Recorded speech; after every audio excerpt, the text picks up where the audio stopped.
सवाल यह है कि राष्ट्रपति शी जिनपिंग के इतने खास, इतने गहरे दोस्त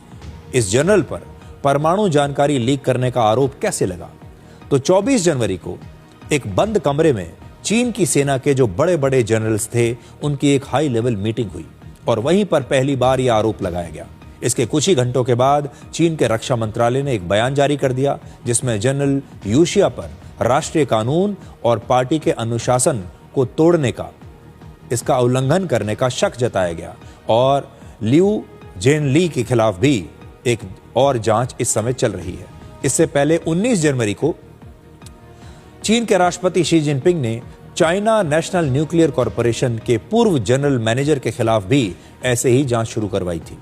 और CNNC पर चाइना के नागरिक और सैन्य परमाणु कार्यक्रम की पूरी जिम्मेदारी होती है। इस इन्वेस्टिगेशन के दौरान कुछ ऐसे सबूत मिले जिसके बाद जांच की जो सुई है वो जनरल युक्सिया तक भी पहुंच गई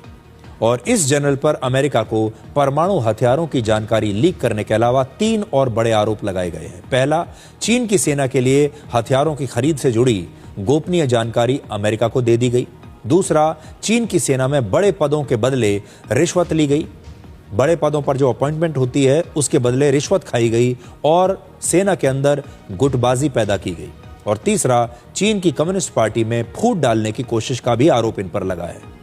द वॉल स्ट्रीट जर्नल ने यह दावा किया है कि इस जनरल ने चीन की सेना के एक अधिकारी को रक्षा मंत्री बनाने के बदले पैसा लिया और यह भी दावा है कि जनरल यूशिया राष्ट्रपति शी जिनपिंग का तख्ता पलट करना चाहते थे और शी जिनपिंग को हटाने की तैयारी कर रहे थे और 22 दिसंबर को ये दोनों आखिरी बार एक साथ दिखाई दिए थे।